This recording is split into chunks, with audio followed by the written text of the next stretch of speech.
So it's finals week.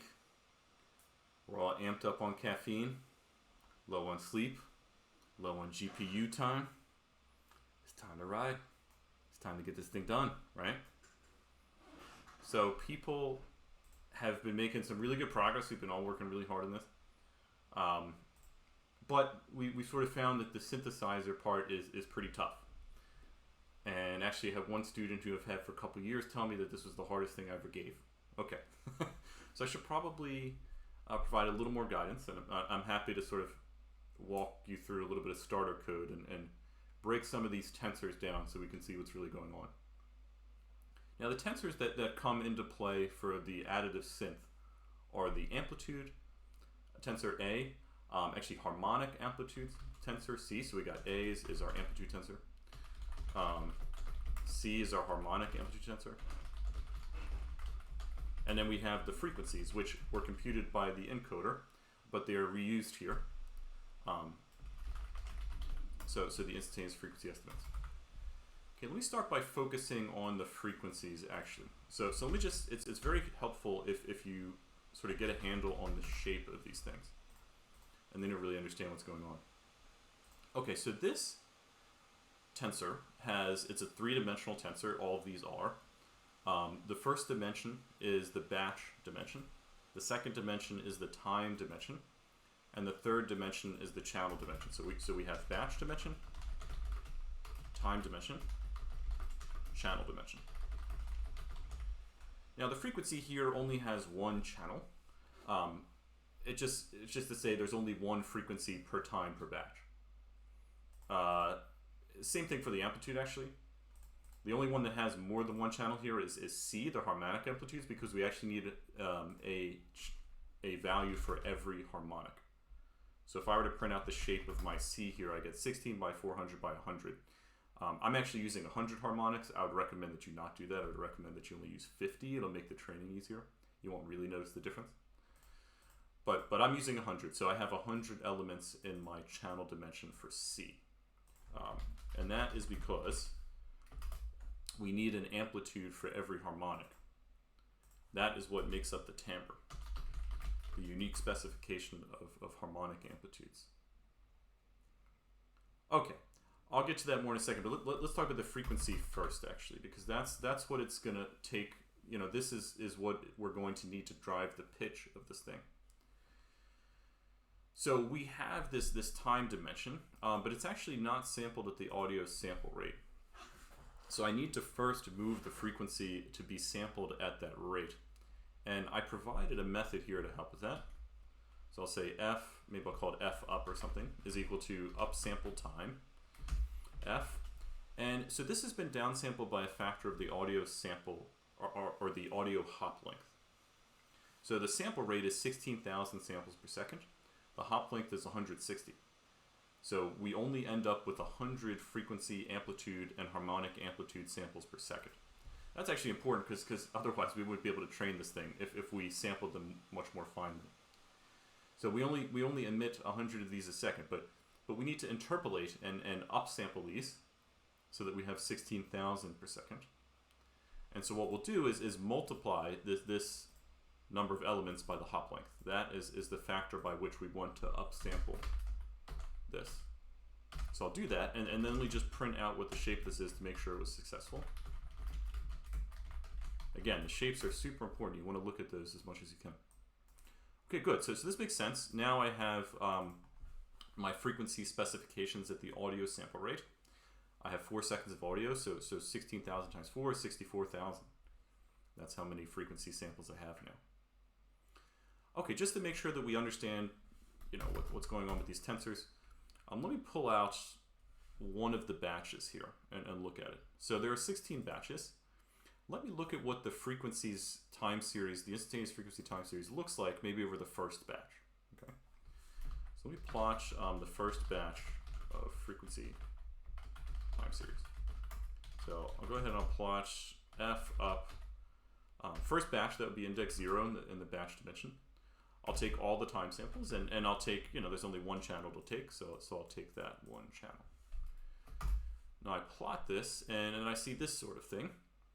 So I can see that he's going up on the violin, He's going down, and then he's going up, and then down. He's all over the place. Okay. Cool. Now, what I need to do, though, is put this into a cosine that sounds like that over time. So eventually we'll get all the harmonics in here, but let me see if I can just get a cosine that does this frequency, the base frequency, right? We'll also have the harmonics, which are all the integer multiples of this. So, you know, if I had a 400 frequency, the first harmonic would be 800, the next one would be 1200, etc. We'll get there, but let's look first at just the base frequency. So if I were to take this time series, and I wanted to turn this into something to feed to a cosine that would sound like these frequencies, then what I have to do is integrate, right? So we talked about this before. Now this is not, you know, a continuous function. I have a sample discrete function, and so I'm going to do a discrete version of integration, which is the cumulative sum, right? And so, okay, let's do that. So I'll say, maybe I'll call it phi for phase, because actually it's the integration of this is instantaneous phase. But anyway, so what we need to do is a cumulative sum of this. So I'll just do the exact same little slice I took out here. Okay, and then what I need to do is feed this to a cosine. And remember, it's always 2 pi times that integrated thing there. Okay, so let's listen to this.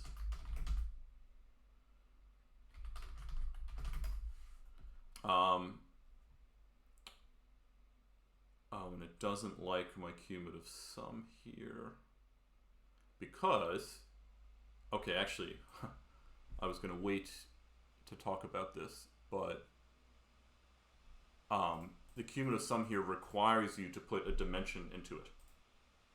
Okay, so actually, let me go all the way, and I'll do the cumulative sum over all the batches here. So we have 16 batches. We would like to do the cumulative sum over all of them, right? We can do that if we say, hey, what I want you to do is do the cumulative sum over the first dimension. Do the cumulative sum down the time axis for each batch, for each channel. That's what that's going to do when you say dim equals 1. So do a cumulative sum actually for each batch. I could do them all at once. Okay, but and actually, so now I'm going to have, if I look at this y, this will be multidimensional. So actually, I got the cosine of all 16 batches here.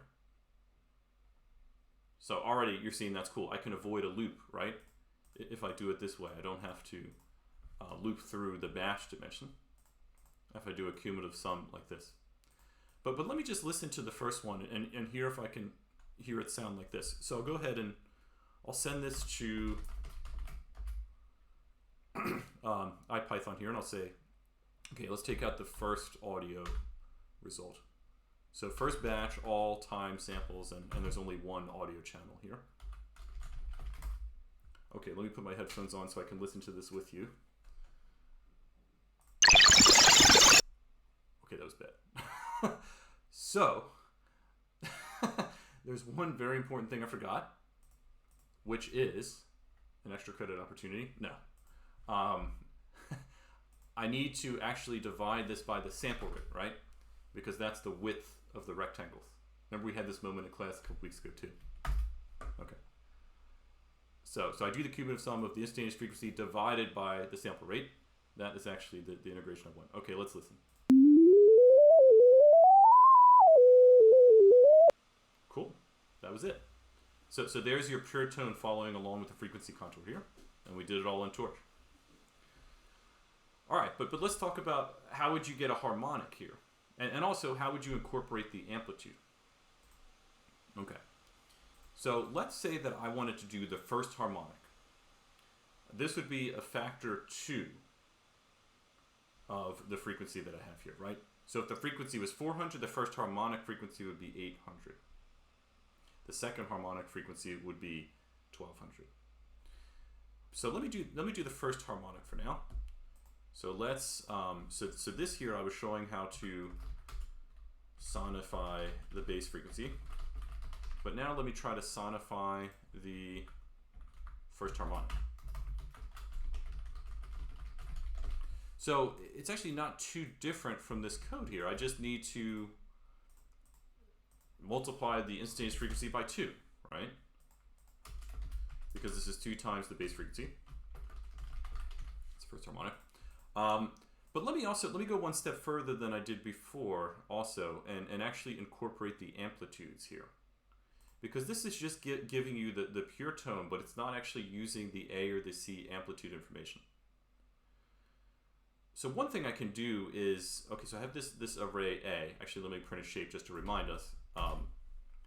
This is actually something I also want to upsample, the A and the C, because they start off also at a coarser sampling. So A and C only have 400 time samples to start with. So let me also upsample A and C. And then I will be able to incorporate those. Okay, so the first thing is, so once I upsample A and C, they also have 64,000 time samples. And so one thing that I can do, which is kind of neat, is so my Y, if I print out Y shape so far, my Y has dimensions 16 by 64,000 by 1. And so does my amplitude, actually, my A up. So I can actually do an element-wise multiplication between the two. In other words, I can scale what you got from the cosine at a particular time by the amplitude at that particular time. It's just a straight multiplication. I can actually scale every single amplitude, or every single cosine over every single batch, over every single time moment, by its amplitude at that moment in time at that batch. So it is as simple, it's lovely actually, it's as simple as saying Y is equal to A up times that. Okay, so now, oops. Okay, so one problem that you'll run into too is that, okay, this is on the GPU already, my amplitude, because I got that from the decoder, which was on the GPU. The frequency came out of the data loader as just a regular Torch CPU tensor. So I should actually put F up on the GPU first. Okay. Actually, one thing I can do to make sure they're on the same device, I don't have to say device, I can say F up is equal to F up to A up. Okay, so whatever device A up is on, it'll move F up to that device. Okay, so now I'm good with that. I do have to make one little change when I go to listen to this though. So yeah, okay, so first thing, I'm just going to put the amplitude there, and I've multiplied the frequency up by a factor of 2. So when I go to listen to this, I do now have to take it back to the CPU first. So I have to say y.cpu, and then I can slice out maybe the first batch like I had. I should specify the sample rate too. Still complaining here. Oh, I need to detach it because this actually came out of, okay, something that was differentiable, okay, whatever. So I just have to say detach. All right, let's listen. Okay, so one thing, a couple things you notice, it's higher up in pitch because we're at the second harmonic. Actually, it might have hurt your ears a little bit, I hope it didn't, but that's because we're more sensitive to that range, right, in loudness. The other thing is that the amplitudes were not actually the same the whole time. Okay. So one thing we also need to do is not every harmonic has the same amplitude over time. So this is the overall amplitude, but to get the amplitude for this particular harmonic relative to the overall amplitude, we need to do one more thing here, which is we have this array C up. So if I take out the relative amplitude of the first harmonic here, I can just multiply that by, oh, actually I should be a little careful here. I need to keep the shape of this. Okay, so let me just show you real quick. So if remember I said if your A up is the same shape as Y, you can just multiply them directly. C up is not the same shape as either of these, because C up has 100 channels, right? So I actually want to just take out one channel and multiply that by A up. So let me just show you. If I take out C up, so I want actually here the first harmonic, so I'll take out a slice from 1 to 2. That's just going to be 1, but it'll keep that extra dimension at the end. So let me just show you. Whoops, I meant to say dot shape. Okay, so this kept its shape, which means I can multiply it by A, which means I can multiply it by this cosine here. All right, so that's how you get actually the full-on amplitude for this particular harmonic. Now, to make the whole sound, you could do something like this in a loop. Go through every harmonic, do something like this, and then sum them up. So now I've gotten you to the point where you only need one loop. However, that might be a little bit slow. So the real challenge, okay, so see if you can get it in the loop. That'll already be something, right? So sum up, all the harmonics. But what you really need to do is see if you can do all of this without a loop. Is there a way for you to kind of get the right, instantaneous frequency over all, so not just the second harmonic, but the third harmonic, the fourth harmonic, the fifth harmonic, to get them over all of the different harmonics, multiply those harmonics by the correct relative amplitude, and then multiply those all by the overall amplitude, and then sum them together.